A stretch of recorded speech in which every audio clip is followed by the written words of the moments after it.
Et si c'était elle, bonjour les amis, la meilleure voiture de fonction de l'année 2023, le BM X1, sans doute, certains le disent aussi, la meilleure BM de la gamme 2023. Je suis pas loin de le penser. Les amis. Tous les meilleurs, ils sont passés ou pas? Alors, formidable de vous voir, évidemment, et je suis avec les meilleurs. On commence directement les pieds dans le plat. Ouais. Professeur Marty, un petit mot, et puis ensuite les 3 points. Et puis ensuite, Jean, PC à service. BMW X1, ça se vend comme des petits pains. Dans un monde où les voitures valent un peu plus cher, c'est une réussite. Elle est sortie en 2009, ils en ont vendu 2,7 millions d'exemplaires. La nouvelle vient de sortir, on va la découvrir un peu tous ensemble. Moi je trouve que l'ancienne, qui était pourtant une réussite, manquait un peu de personnalité. Et tout ce qui manquait à l'ancienne, ils l'ont mis dans la nouvelle. On va le détailler ensemble. Ça commence à 41 900 €, ça va jusqu'à 56 500 €. Là où le bas blesse, c'est qu'il y a tout un tas d'options. Le modèle qu'on a devant nous, c'est la 23i, 218 chevaux.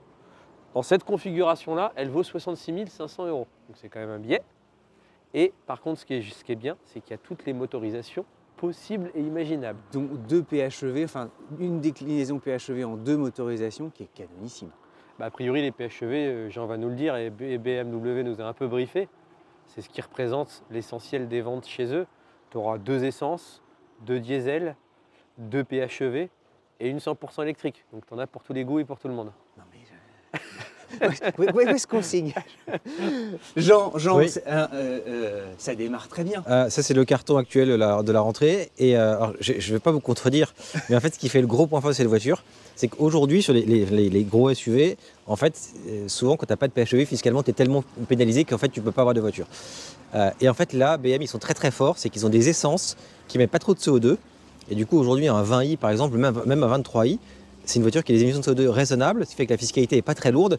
Et donc, c'est parfaitement adapté aux gens qui ne peuvent pas ou qui ne veulent pas avoir de PHEV. Et cette voiture-là, parmi ses nombreuses qualités, une des qualités marquantes, c'est que même en essence, eh bien, c'est une voiture qui fiscalement reste raisonnable et qui du coup est parfaitement adaptée à plein d'entreprises. Et on a beaucoup de gens qui roulaient autrefois en SUV, qui pensaient ne pas avoir le choix et devoir passer sur des PHEV du coup beaucoup plus chers à l'achat et qui ne peuvent pas forcément utiliser de manière pertinente parce qu'ils n'ont pas de quoi la recharger. Et pour eux, le X1 est une solution, parce que ce soit en 20i ou en 23i, c'est bien placé en loyer et la fiscalité est très raisonnable. Tu parlais du gabarit, c'est un de tes premiers petits points, on va passer au point. Ouais. Le gabarit, j'ai l'impression que c'est le gabarit idéal, ni trop grand ni trop petit. Il peut effectivement remplacer quelqu'un qui venait d'un X3, qui est devenu en loyer, tu ne nous démentiras pas, parfois très cher. Oui. Lui, c'est le package idéal, c'est ça? En fait, la voiture, je trouve que visuellement, déjà, elle grossit. Hein. Elle est beaucoup plus grosse qu'avant. C'était une Mégane qui est passée. Hein. Vous pensez qu'elle était un dragster? C'était une Mégane. Mais très ancienne, du XXe siècle. Donc ouais, je trouve qu'elle monte en gamme et que visuellement, ça saute aux yeux. Tu le mets avec ton X3, elle fait plus petite qu'un X3, tu pourrais même te dire que c'est le nouveau X3.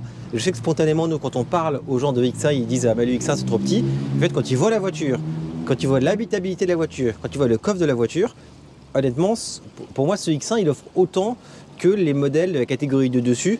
Enfin, tu vois, pour moi, en gabarit, il offre autant qu'un XC60, qu'un X3 ou qu'un GLC.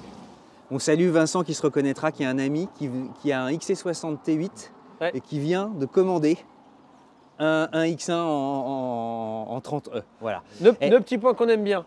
On fait 2. Alors allons-y. Allez, vas-y Jean. Le premier qu'on aime bien ou qu'on n'aime pas? Bah moi j'aime tout. C'est ça. Donc non, c'est pas vrai en plus. Le point global, pour moi cette voiture, elle monte en gamme de manière indéniable par rapport à la précédente, ça se voit sur plein de choses. Ouais. Mais le premier truc qui saute aux yeux, c'est les proportions de la voiture. Tu regardes cette voiture-là, elle fait beaucoup plus solide, plus. Elle est vraiment posée sur la route. Quand tu la vois, elle fait plus du tout. Enfin, en fait, c'est le plus petit SUV de la gamme BM. En fait, visuellement, ça se voit pas du tout. Et pour moi, elle en impose autant qu'un GLC, qu'un XC60, qu'un X3. Et donc voilà, c'est lié au gabarit. Et c'est aussi à certains traits, je trouve, qui accentuent sa personnalité. Notamment, tu vois, les nervures sur le capot, ils sont très marqués. Les nervures sur les portes aussi qui sont assez marquées. Alors moi je suis habituellement pas très fan de ça, je préfère les voitures qui sont relativement lisses et qui sont simples, mais en fait je trouve que celle-ci ça lui va bien. Il se dégage une harmonie. En fait c'est dessiné juste comme il faut, c'est pas surdessiné, tu te dis pas les mecs ils avaient 50 traits à placer et ils savaient pas trop où les mettre. Et là je trouve que ils sont plutôt...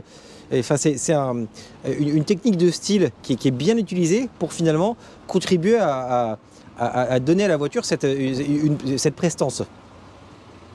Deuxième point. Bah ça c'était un peu deux en un, hein, parce que il avait fait la petabilité. On va aller avoir un autre si tu veux, mais alors, du coup celui que j'aime pas. Ah, si tu veux, ceux que t'aimes pourquoi pas. pas. Ouais, la petite option moi qui me rassure, tant que je suis plus en on innove. la petite option buée dans les phares, qui n'est pas spécifique à BM, qu'on trouve chez plein de constructeurs. En plus la voiture est globalement hyper bien finie. Donc c'est ça qui est mais je pense que comme il fait 0 degré, on a même les mains, tu vois. Bon. Vincent, alors, lui qui est malade, non mais vraiment, il est hyper fiévreux. Mes petits points, la calandre, si décriée quand elle est sortie. Pour moi, chez BMW, il y a toujours un effet 2 ans. C'est-à-dire que quand un modèle sort, il te faut 2 ans. C'est une image. syndrome de dans 2 ans. C'est mon syndrome. Il faut 2 ans. Mais en fait, quand une BMW sort, moi je suis un fan de BMW, quand un modèle sort, en général, j'aime pas. Et au bout d'X mois, je m'habitue et j'aime bien. Et bien cette calandre, on n'aimait pas quand elle est sortie. Et je trouve que maintenant, ça fonctionne assez bien. Je trouve que cette X1 gagne en personnalité, là où avant, elle n'en avait pas assez. Pourquoi? Comme l'a dit Jean, tu as beaucoup plus d'angles. Le design est très anguleux. Et donc du coup, ça donne un côté un peu sportif, un peu coupé au véhicule. On va passer, petite mention. Les jantes sont magnifiques. Pour les jantes, la couleur, là, on a une config très Eric Fréhour. Intérieur. Moi, la couleur, je suis pas non plus orange. C'est discuté. Pour couper au suspense que personne n'a compris, il l'aurait pris vert. Intérieur beige clair. Donc là, vous avez des jantes 20 pouces qui sont facturées, je crois, 2000 € chez BMW, qui sont très très réussies. Chaque. Et il y en a 8. Au cas où, de secours. Et la couleur, je crois. Alors, je crois pas que ce soit une couleur individuelle. Non, c'est une option normale. Mais elle est au catalogue. Je crois qu'elle est quasiment à 3000 € quand même. Ah ouais. Mon deuxième petit point, et je vais t'en glisser un demi pour la route. Cet aileron, ce béquet, je ne sais pas comment tu veux l'appeler, c'est rigolo, ça fait 40 cm de long. Non, puis il lui va bien, ça assoit le style. Et enfin, ça va être mon deuxième et dernier point. C'est ces feux en L qui reviennent un peu chez BMW. Moi, j'aime bien. Je trouve que ça lui donne un peu de personnalité. Et pourtant, ça ne fait pas l'unanimité, ces feux-là. Tu vois qu'ils sont très travaillés. Je pense qu'aérodynamiquement, tu as un gros travail. Il y a beaucoup de gens qui les aiment pas. Moi, je les aime bien. Et puis moi, ça me fait penser, tu sais, il y a toujours eu une sorte de petit décalage. Je me demande si c'est pas un clin d'œil à la série 5, tu sais, dès la fin des années 80, où il y avait justement une marche comme ça, une sorte de... Et je vous fais rapidos mes points. Vas-y. Elle est très dessinée, mais étonnamment, ça marche. Notamment ça. Il y a un rajout, tu vois, de style. Ouais. On va aller se mettre le petit machin. Qui de même. T'as vu qu'on voit pas les pots? Il n'y a pas les pots. Ouais, il n'y a pas les pots. Et de même qu'à l'avant, pareil, ils se sont mis une petite virgule. Et vas-y que je te souligne le machin.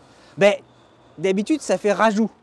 Mais là, ça passe. Moi, je suis plutôt content. Sur la calandre, ils ont super bien intégré aussi, tu sais, l'ensemble des capteurs. Oui, à tel point d'ailleurs qu'on ne les voit pas. Il y a même un relief qui n'existe pas. Là, c'est tout plat. Ok. Tu vois, c'est marrant.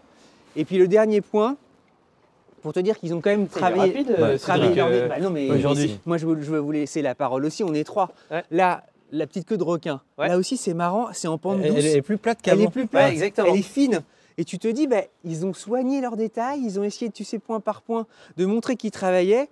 J'ai le sentiment que tu te fais pas voler, quoi. Tu te dis, c'est le plus petit de la gamme, c'est le plus travaillé.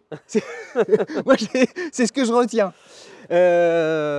On va rouler? On conduit, non? Allez, parti. On conduit. On y parlera des prix à la fin, tout ça? Ouais, très bien.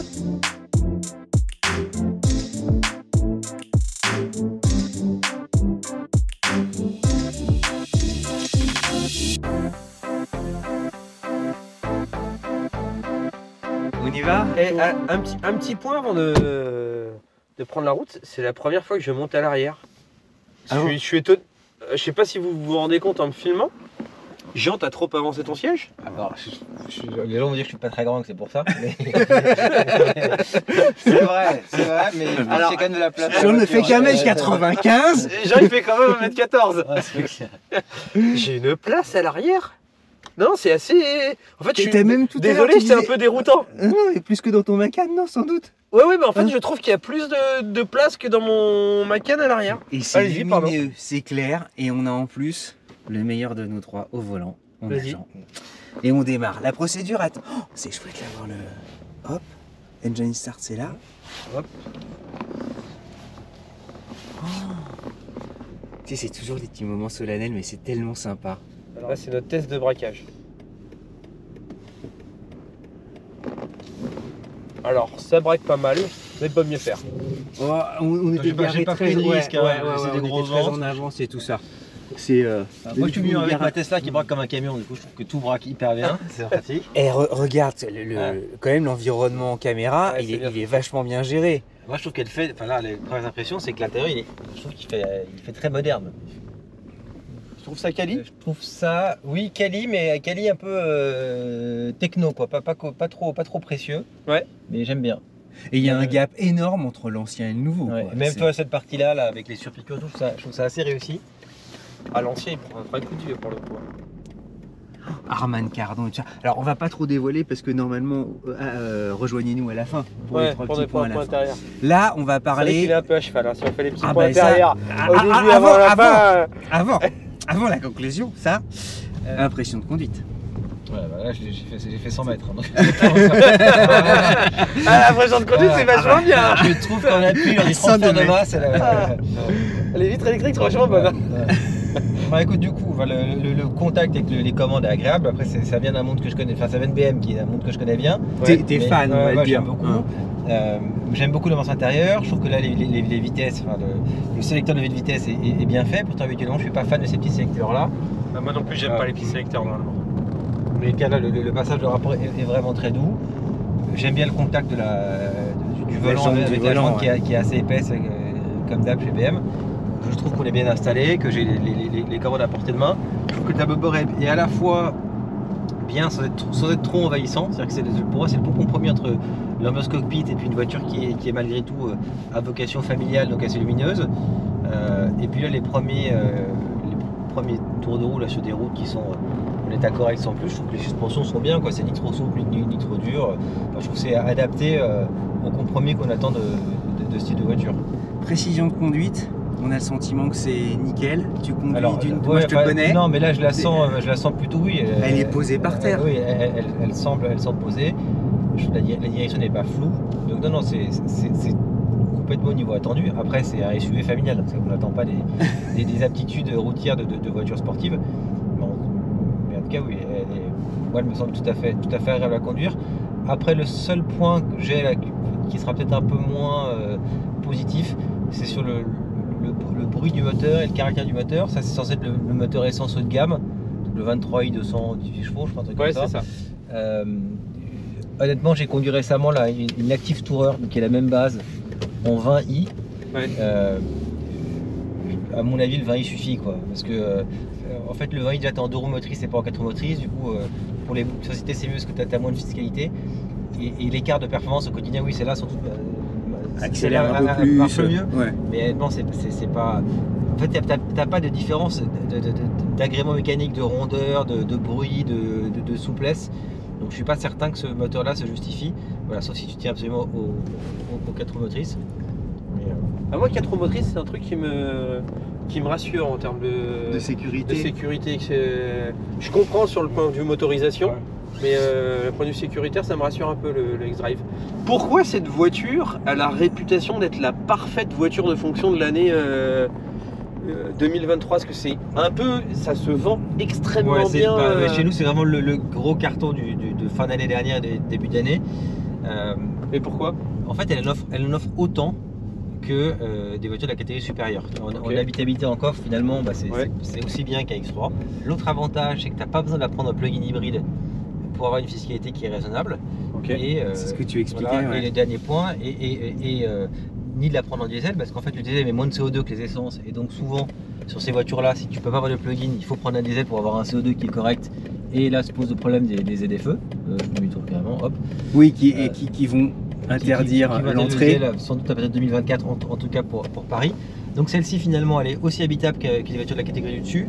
tu n'es pas obligé de la prendre en plug-in et elle a un coût elle a un coût fiscal qui est raisonnable. Et Allway c'est bien placé parce qu'un 20 IM Sport, qui est en fait le cœur de gamme qui est déjà assez sympa en présentation, ça ressort à moins de 600 € par mois. Et en fait, pour tous les gens qui venaient de XC60 diesel, GLC diesel, X3 diesel, finalement c'est moins cher que ce qu'ils payaient aujourd'hui sur leur voiture. Ils passent sur de l'essence, ils ont un niveau de prestation qui est au moins équivalent à ce qu'ils avaient aujourd'hui. Donc c'est une voiture qui finalement en offre beaucoup par rapport à son loyer, même si dans l'absolu 590 €, 600 €, c'est un loyer qui est important. C'est même un loyer qui est plus élevé qu'avant par rapport au prix d'achat de la voiture, sachant qu'avant on est arrivé à avoir des loyers de 1% du prix de la voiture. Là on est un peu au-dessus, mais c'est parce que les conditions de marché ont changé, les remises ont baissé, les taux ont augmenté. Mais aujourd'hui, oui, cette voiture elle en offre beaucoup pour son prix, donc elle va séduire à la fois ceux qui viennent de voitures de la catégorie du dessus, et puis aussi tous ceux qui avaient des 3008, des Tiguan, qui aujourd'hui ne peuvent plus avoir ces voitures de leur naissance parce que la fiscalité est trop lourde, et qui finalement en coût global sont aussi bien avec un X5 qu'avec un Tiguan ou un 3008. Si ton quotidien c'est d'aller au bureau et de partir 3 fois par an en vacances avec ta famille, celle-ci elle est parfaite, elle est ultra confortable, elle est ultra sécurisante, elle est très bien équipée, elle est très bien finie, elle n'est pas trop encombrante. Financer en voiture de fonction, finalement elle aura un coût de revient qui sera extrêmement raisonnable pour une société. Donc c'est ce qui explique que c'est le carton du moment, et à tel point que finalement ça commence à se ressentir sur les délais, parce que là aujourd'hui on est, je crois, sur 9 à 10 mois de délai sur cette voiture. Donc voilà, elle est déjà victime de son succès.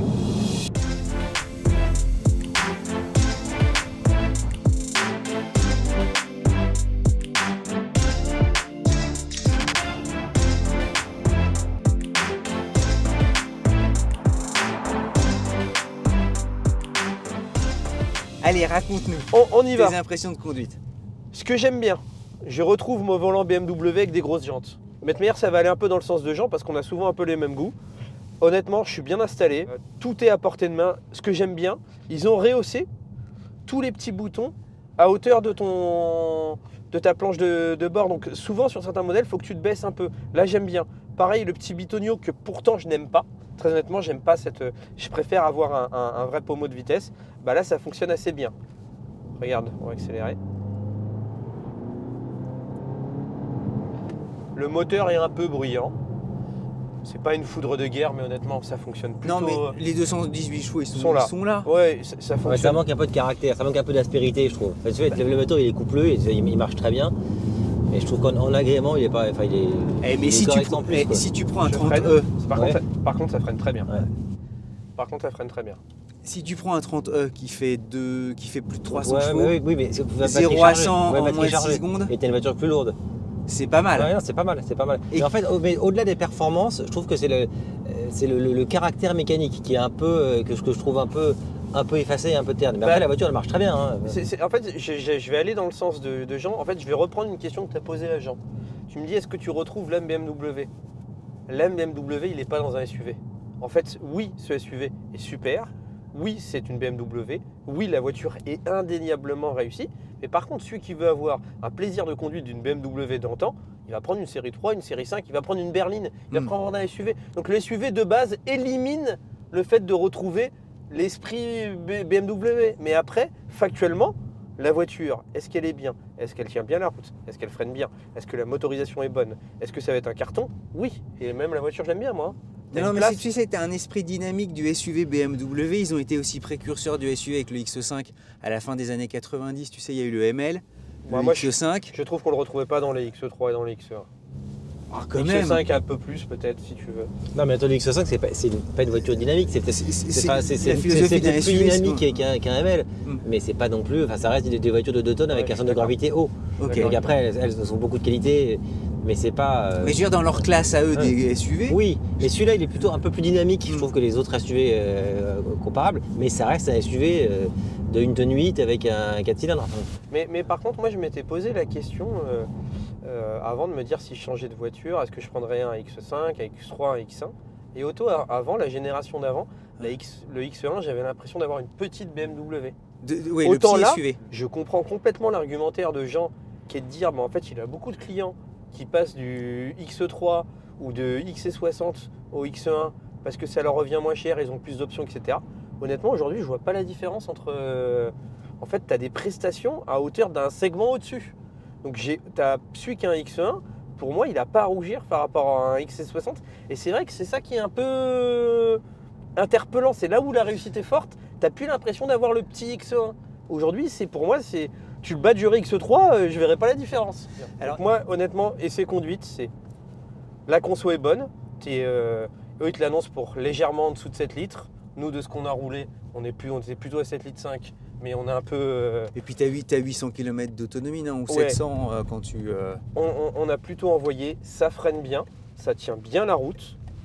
C'est agile, c'est surtout très agile. Ça, c'est surprenant tellement la voiture est d'une agilité folle. Moi, non, ils sont là, non, c'est pour l'âme d'un BMW, les SUV, non, parce que on veut des berlines. Et l'autre, 2 minutes plus tard, qu'est-ce que c'est agile? Ouais, mais toi, tu le tournes tout le temps. Est-ce que tu retrouves les BMW de ta 325i de 1978? Non.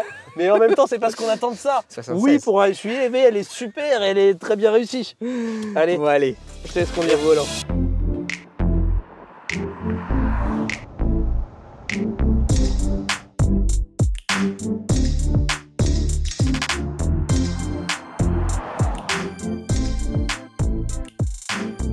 Vous êtes prêts? On accélère. Hop.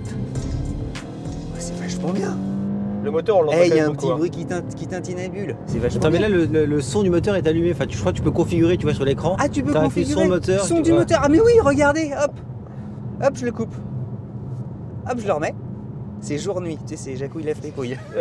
0 à 100, 7 secondes 1 ou 7 secondes 4, je sais plus, vous le direz dans les mais commentaires. Comme une vraie Mini Cooper S, quoi. C'est très correct. très peu de bruit d'air. Posé par terre. Non mais. T'es bien assis. Le confort des sièges est vraiment super très bien bon. assis. La jante du volant, vous l'avez dit. Ça freine bien, Tenue ça de reste route. bien en ligne. T'as peu de corrections au volant, alors que la route elle est un peu bosselée. Tenue Freinage. de route hyper rassurant. Freinage c'est bon. Attends, elle est légère. Ça freine très bien. Ouais. Attends, mais elle est légère. Pour un SUV, nous on se trimballe Ouais. toujours avec des SUV de 2 kg, enfin 2 2 kg, tonnes. 2 tonnes 2. Là, Elle je crois est qu'elle- pas plug-in, hein, t'as pas de batterie. Et t'as pas les batteries, Ouais, oui. elle- Faudrait bien le 30. Oui, elle fait une tonne 7, je crois. Hop, on va accélérer comme Jean Pagési à la sortie du virage. Hop, on va essayer juste de prendre un peu la trajectoire. Attends, Ouais, c'est ça pas mal. hein. passe super bien. Ouais, c'est pas mal. T'en vends combien tous les jours? Ah, beaucoup, ça se vend très bien, ça se vend très bien. Après, il faut juste être patient, parce que ça met du temps à arriver. Ça veut dire quoi, patient? Ça voudrait dire juin 9 mois, Alors, comme un bébé. parlons peu, parlons bien, parce que Cédric, en fait, ce que vous ne savez pas dans la vidéo, c'est que Cédric aimerait vraiment en acheter un. Si on veut... On peut en prendre 2. Non, on n'a pas les moyens. Déjà, on n'a pas les moyens. On peut en prendre 2. Donc celle-là, c'est la 3. Donc celle-là, c'est la X1 23i, donc 218 chevaux. Elle est très optionnée. Ça commence à 42 000 euros. Nous, le modèle qu'on voudra, il voudra 60 000 euros. Genre, tu nous sors ça C'est à combien un 30E, ouais. En gros, enfin, non, mais, 70 tout ce mois, j'ai un configuré 23i, un 23e Sport, je crois que ça coûte 650 euros par mois en loyer. Et sachant que tu as 500 euros de taxe annuelle, donc c'est un peu plus que le 20i, mais ça reste quand même tout à fait bien placé pour un SUV 4 motrices de cette puissance-là. Franchement, Et c'est tu as pas un mal. malus Mais, de 1200 euros. mais carrément. Ouais. En entreprise, c'est pas mal. Mais le malus, c'est pas beaucoup. Évidemment, je te demandais pas 2000 balles. Là, je suis en train de négocier avec. Non, 600. C'est une mais par négociation contre- entre associés. Mais par contre, on la prend pas Kem. Ah bah là, c'est la Finition Sport hein, que je te propose. Le gros de la Ah oui, discussion ne oui. sera pas financière, le gros de la discussion sera sur la finition. Et sinon, tu as la D'où- 20i, ouais, t'as la 20i c'est- 170 chevaux, c'est bon, un 50 veto. euros de moins. Hein. Combien 50 euros de moins la 20i, 300 euros de malus ou 1200 euros de malus, que 300 euros de taxes par an. Et donc là, tu pourras la charger un peu plus en équipement et tu as 170 chevaux, donc c'est déjà très correct. Jean, t'es d'accord qu'il faut la prendre en finition luxueux, enfin X-Line. Ah bah non, moi je préfère M Sport pour celle-là. Ouais, bien sûr. Ouais. Jean, il a du goût. Ouais. Pardon les amis pour ce... Mais vous avez suivi, nous aussi, on cherche une voiture et on regarde Ouais, qu'est-ce ouais. qu'on pourrait avoir comme voiture. Donc vous avez participé un peu à nos choix. Au final, est-ce que tu aimes bien Oh bah moi j'adore. La J'adore l'environnement. La finition intérieure. J'aurais pris du bois parce que le piano black, mais ça ce sont tout à fait Tes des goûts goûts. Ouais. Et Elle est disponible avec du bois oui, elle est disponible avec du bois, c'est Ok. rarissime. Ou de ce- l'alu, comme Ou tu de veux. l'alu. Ok. Mais le bois, c'est nickel. Tu fais cuir machin. Le grand toit ouvrant machin. Franchement, les Harman Kardon, c'est tellement mignon. Et je trouve que tu vois, là c'est bien. Toi qui C'est aimes bien les réussi, ça, plastiques moussés, Ça, c'est beau. c'est hein. vraiment bien réussi, honnêtement, c'est très joli. Ah donc vous avez commencé, même- vous avez même les commencé les portes. 3 petits points intérieurs. Non, bah ouais, il faut qu'on gagne du temps. Bah, on va aller faire les Ah trois bah, petits points intérieurs. on va aller faire les On n'a même pas besoin de s'arrêter, on Ah va bon aller commencer là. Ah bon, ok. Trois petits points intérieurs, est-ce que tu veux que je me lance parce que vous n'êtes pas prêts? Fonce. Eh ben, 3 petits points intérieurs. Ma première critique, mais je vous l'ai dit, c'est les écrans Moi, je suis pas plus fan que ça, mais en même temps, la référence Mercedes du marché fait exactement la même chose. On réclamait BMW de le faire, ils l'ont fait, c'est pas à mon goût, ça arrive. Deuxième petit point que j'aime beaucoup. Là, on peut mettre son téléphone. Et en fait, le téléphone ne bouge pas, il est en position horizontale, enfin verticale d'ailleurs plutôt. Tu le vois facilement, tu peux le bloquer. Personne ne le fait aussi bien à ma connaissance. Ça fonctionne super bien. Mon troisième petit point, et je vais m'arrêter là, ça va être le volant. Moi, le volant BMW avec ses jantes épaisses, je trouve ça vraiment très sympa. Est-ce que tu... Jean, Premier point, le confort et la taille des places arrière. Ouais. C'est-à-dire que tu as de la place, tu peux incliner le dossier, tu peux faire avancer la banquette pour du coup libérer plus de coffre. Ouais. Tu es assis suffisamment haut, du coup tu n'as pas les genoux dans le menton. Donc vraiment, j'ai rarement été aussi bien assis dans une voiture. Honnêtement, Ouais. à l'arrière, c'est vraiment très très bien. Elle est lumineuse, ouais, hein. c'est lumineux. Deuxième point, la partie devant toi sur le tableau de bord, en fait, c'est du simili-cuir avec les surpiqûres, mais je trouve qu'en fait ça rend mieux que tous les plastiques, même vrai. les plus moussés du monde. Donc je trouve que ça apporte une touche de Merci, luxe Jean. à l'intérieur. C'est C'est super pas remarque. toi qui nous disais que c'était de série en plus surtout. Ouais, c'est sur les M-Sport cette série. Ouais. Et le troisième point, c'est qu'elle monte quand même beaucoup en gamme. Et je trouve qu'il y a un détail qui le montre bien, c'est les haut-parleurs, la Harman Kardon. Ouais. Si tu regardes bien le Harman Kardon, je crois qu'il est en plus, il est éclairé en fait le logo Harman Kardon, en tout cas à l'arrière. Et voilà, ça fait partie des petits détails qui je trouve, qui symbolisent pas mal la montée en gamme de la voiture. Et ça fait super chic.